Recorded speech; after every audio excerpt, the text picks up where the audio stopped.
নমস্কার বন্ধুরা, আপনারা শুনছেন বাংলার অন্যতম গল্প পাঠের চ্যানেল ধুলোবালি টেলস। আর আজকে আমাদের গল্প সত্য ঘটনা অবলম্বনে, কলমের সরজিৎ ঘোষ। তাহলে শুরু হচ্ছে আজকের গল্প।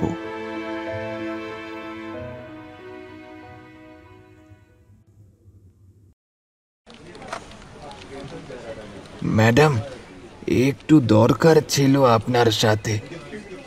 ভিতরে আসতে পারি? হ্যাঁ, আসুন বলে অলকানন্দা দেবীর দিকে না তাকিয়েই কাগজপত্রগুলো উল্টে পাল্টে দেখছেন আর সই করে চলেছেন ব্রাঞ্চ ম্যানেজার ম্যাডাম। নিজেরই একটা কাজে ব্যাংকে এসেছেন অলকানন্দা দেবী। এর আগে যিনি ব্যাংক ম্যানেজার ছিলেন উনি এখন নেই। অলকানন্দা দেবী দেখছেন ওই চেয়ারে বসে আছেন একটি নতুন মেয়ে।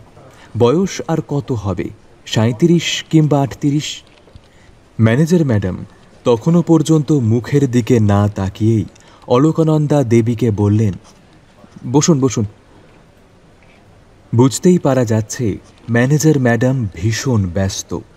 প্রয়োজনীয় কাগজপত্রগুলো ফাইলের মধ্যে ঢুকিয়ে রাখতে রাখতেই অলকানন্দা দেবীর দিকে ম্যাডাম এবার তাকালেন। কিছুটা পর্যবেক্ষণের দৃষ্টিতে তাকিয়ে চেয়ার থেকে উঠে দাঁড়িয়ে অবাকের সুরে ম্যাডাম জিজ্ঞেস করলেন, দিদিমণি, আপনি আমাকে চিনতে পারছেন? দিদিমণি ডাকটা শুনে অলকানন্দা দেবীও অবাক হয়ে গেছেন। চিন্তিত মুখে মৃদু স্বরে বলে উঠলেন, ঠিক চিনতে পারছি না তো। ততক্ষণে ম্যানেজার ম্যাডাম চেয়ার ছেড়ে বেরিয়ে এসে পায়ে হাত দিয়ে প্রণাম করে বলতে থাকেন, ভালো আছেন তো আপনি? সত্যি তো, আমাকে চিনতে না পারেরই তো কথা। সেই কবে স্কুল থেকে বেরিয়ে এসেছি, আজ 20 বছর হয়ে গেল। আর মনে থাকা কি সম্ভব? অলকানন্দা দেবী তখন হাঁ করে মুখের দিকে তাকিয়ে আছেন। ততক্ষণে বুঝেও গেছেন নিশ্চয়ই কোনো ছাত্রী হবে, তা না হলে দিদিমণি বলে ডাকবেই বা কেন? খুব কৌতূহল ভরে অলকানন্দা দেবী জানতে চাইলেন, তোমার নামটা কি বলো তো? দিদিমণি, আমি অঙ্গশ্রী। মনে পড়েছে এবার? অঙ্গশ্রী? মানে অঙ্গশ্রী বসু? হ্যাঁ দিদিমণি, আমি অঙ্গশ্রী বসু। চিনতে পেরেছেন এবার তাহলে? এই দেখেছ কাণ্ড, কতদিন পরে দেখছি আমাদের সেই অঙ্গশ্রী। বলে জড়িয়ে ধরেন অঙ্গশ্রীকে। তারপর অঙ্গশ্রী নিজেই বলেন, এই 15 দিন হলো এই ব্রাঞ্চে এসেছি। তা আপনি কেমন আছেন দিদিমণি? আছি, ভালো আছি। ভীষণ ভালো লাগছে তোমাকে। এই মানে আমাদের ছাত্রী আজ ব্যাংক ম্যানেজার। সবই আপনাদের আশীর্বাদ দিদিমণি। আপনাদের শিক্ষা পেয়েই তো আজ এই জায়গায়। যাই হোক, আপনার চেহারাটাও তো খুব খারাপ হয়ে গেছে দেখছি। হ্যাঁ, আর কি, বয়স তো আর কম হলো না। দেখতে দেখতে 72 বছর হয়ে গেল। বয়স যাই হোক না কেন, মনের দিক থেকে ভালো থাকতে হবে। আর ভালো থাকা। বলে একটা দীর্ঘ নিঃশ্বাস ফেললেন অলকানন্দা দেবী। অঙ্গশ্রী জিজ্ঞাসা করলেন, এখন তাহলে কোথায় থাকেন? আগে যেখানে থাকতেন ওখানেই থাকেন তো? হ্যাঁ হ্যাঁ, ওখানেই থাকি। তবে বাড়িতে আর থাকি না, বাড়ির কাছাকাছি একটা ফ্ল্যাটে থাকি। আপনার তো অনেক বড় বাড়ি ছিল দিদিমণি, তা বাড়ি ছেড়ে ফ্ল্যাটে কেন? সবই অদৃষ্ট, বুঝলে। আপনার তো 2 মেয়ে, মেয়েদের নিশ্চয়ই বিয়ে হয়ে গেছে। তাহলে কি কোনো মেয়ের কাছে থাকেন নাকি? অলকানন্দা দেবীর চোখে তখন জল। দিদিমণির চোখে জল দেখে অঙ্গশ্রী বলল, এ কি, আপনাকে হয়তো খুব ভারী প্রশ্ন জিজ্ঞাসা করে ফেলেছি, আমায় ক্ষমা করবেন দিদিমণি। চোখটা মুছে নিয়ে অলকানন্দা দেবী বললেন, আরে আরে না না, ভারী কিছুই নয় অঙ্গশ্রী। তোমাকে বলতে পারলে হয়তো এই বুকের ভারী পাথরটা কিছুটা হালকা হবে। জানো অঙ্গশ্রী, আমি এখন একাই থাকি।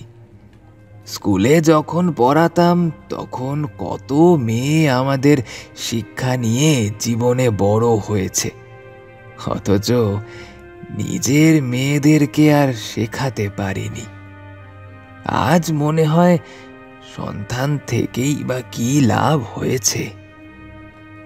তোমাদের মতো মেয়েদের যখন দেখি আমাকে দিদিমণি বলে ডাকে, তখন বুকটা গর্বে ভরে যায়।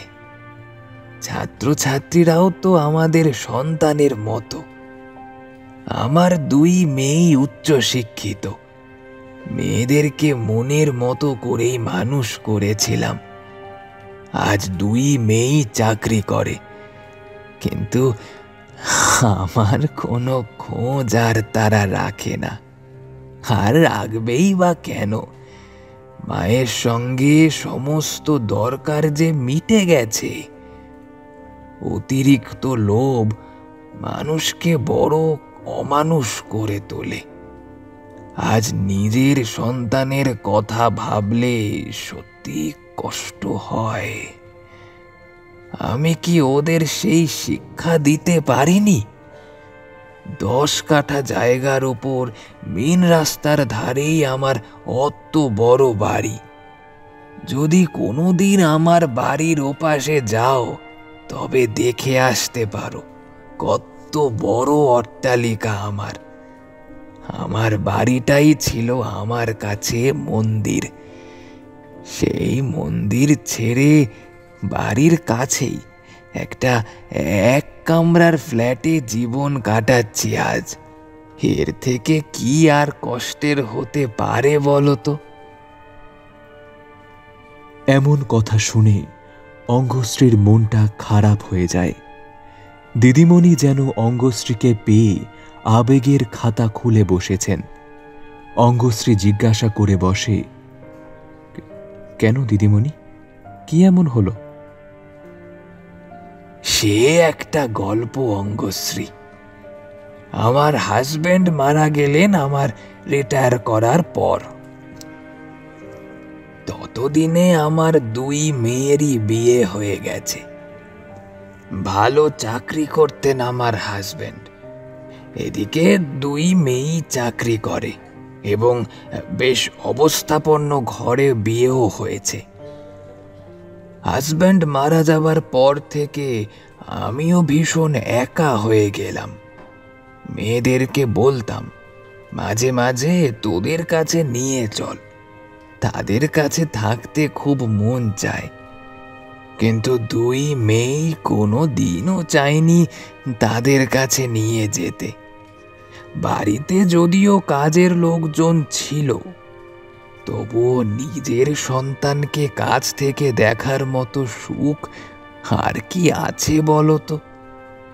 না, ওরা যেমন নিয়েও যেতে চাইতো না, তেমন একটি বারের জন্য দেখতেও আসতো না আমাকে। এ বড় কষ্টের জীবন। এভাবেই বেশ কটা দিন কাটলো।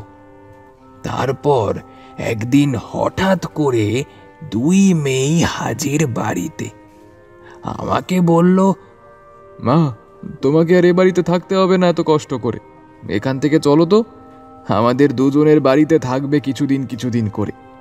তোমার বয়স হয়েছে, আর এভাবে একা একা থাকাটা ঠিক নয়। শরীর খারাপ করলে কে দেখবে বলো তো? মেয়েদের কথা মতো আমিও চলে যাই মেয়েদের বাড়িতে। ওখানে গিয়ে তো মেয়েদের আদর আপ্যায়নে আমি যেন হাতে চাঁদ পাই। বয়সকালে নিজের সন্তানদের কাছে থাকতে পারার যে অনুভূতি, সেটা কোটি মণিমাণিক্য দিয়েও কেনা যায় না।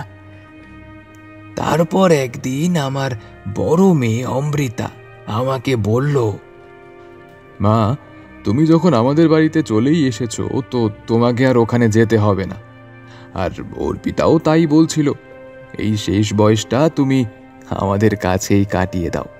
ওই বাড়িতে ফিরে আর কি করবে বলো তো তুমি? ও ও বাড়ি বিক্রি করে দাও। আমি শুনে বললাম, বাড়িটা বিক্রি করে দেব? আমার অত সাধের বাড়ি, ওটা আমার স্বপ্ন। তোর বাবা বাড়িটার নাম দিয়েছিল স্বপ্ন তরী। আর ওই বাড়িতে কত স্মৃতি লুকিয়ে আছে আমাদের। তোর বাবার স্মৃতি সব মুছে যাবে যে তাহলে। আহা, ওখানে তুমি একা একা থাকবে কি করে বলো তো? আর আমরা মেয়ে হয়েই বা তোমাকে ওখানে একা রাখতে পারি? না মা, তুমি এখানে যে আনন্দে আছো সেটা ওখানে পাবে তো? এখানে তোমার নাতি নাতনি, মেয়ে জামাই, এত সুখ ছেড়ে বাড়িটাই তোমার কাছে বড় হলো। তারপর ছোট মেয়ে এসে একই কথা বোঝাতে লাগলো। আমিও ওদের কথায় অতটাই প্রভাবিত হয়ে গেলাম যে আমার মনে হতে লাগলো ওদের কথাই সব সময় ঠিক। একদিন মেয়েদের কথা মতো আমার স্বপ্ন তরী বাড়িটা বিক্রি হয়ে গেল। দাম উঠল 1.5 কোটি টাকা। কথাগুলো বলেই কিছুক্ষণের জন্য অলকানন্দা দেবী থেমে গিয়েছিলেন। দিদিমণিকে চুপ করে থাকতে দেখেই অঙ্গশ্রী বলল, তারপর? হ্যাঁ হ্যাঁ, তারপর তারপর যা হবার তাই হলো। ওই কি একটা কথা আছে না, নোটে গাছটি মুড়লো, আমার গল্প ফুরলো। মেয়েরা 1.5 কোটি টাকার লোভ সামলাতে পারল না। 1.5 কোটি টাকার মধ্যে 65 লক্ষ করে ভাগাভাগি হয়ে গেল 2 মেয়ের মধ্যে। আর বাকি 20 লক্ষ টাকার মধ্যে 5 লক্ষ টাকা আমাকে দিয়ে আর বাকি 15 লক্ষ টাকা দিয়ে আমার বাড়ির ঠিক সামনে একটা 1 কামরার ফ্ল্যাট কিনে দিয়ে একদিন আমাকে সেখানে রেখে 2 মেয়েই চলে গেল। আর সেই থেকেই আমি একাই ফ্ল্যাটে থাকি। কি বলছেন দিদিমণি এসব? আমি তো কিছুই বিশ্বাস করতে পারছি না। হ্যাঁ, নিজের মেয়েরাই এসব করেছে আমার সাথে। এর থেকে লজ্জার কি হতে পারে বলো তো? চারিদিকে শুনি অনেক ছেলে বাবা মায়ের সাথে খারাপ ব্যবহার করে। আজ মনে হয়, আজ যদি আমার একটা ছেলে থাকতো, আমাকে না দেখলেও বাড়িটা অন্তত বিক্রি করে দিত না। চোখের সামনে আমার স্বপ্ন বিক্রি হয়ে গেল 2 মেয়ের লোভের জন্য। ভীষণ খারাপ লাগে জানো। আজ নিজের ঘুপচি ফ্ল্যাট থেকে বেরিয়ে চোখের সামনে নিজের স্বপ্ন তরীটা যখন অন্য লোকের বাড়ি বলে দেখি, তখন তখন বুকটা কষ্টে ফেটে যায়। আমার জীবনে এটা যে এত বড় কষ্টের, সেটা বলে বোঝাবার ভাষা নেই। তবে বাড়িটা হয়তো আজ আমার আর নেই। প্রতিদিন একবার করে যে নিজের চোখে দেখতে পাই, এতেই আমার শান্তি।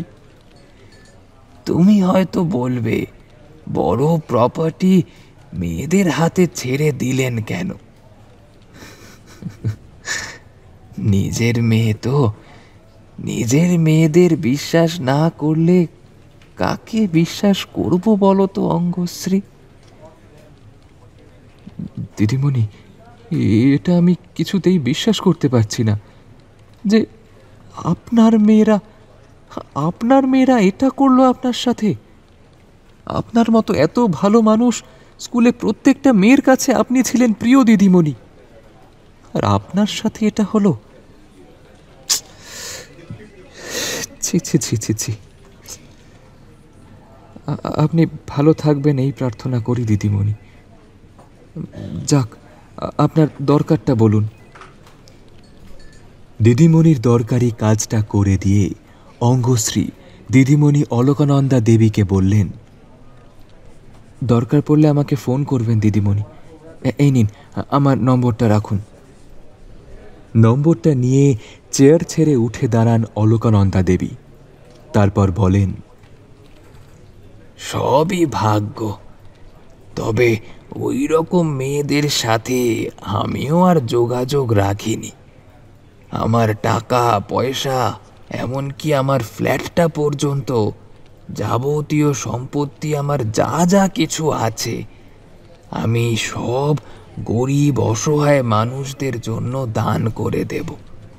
সেইভাবেই আমি সব ব্যবস্থাও করে রেখেছি এবং নিজেও এনজিওর সাথে যুক্ত হয়েছি।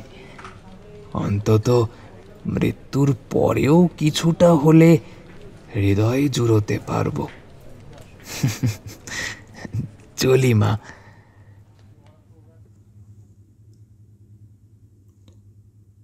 শেষ হলো আজকের গল্প স্বপ্নতরী, কলমে সরজিৎ ঘোষ।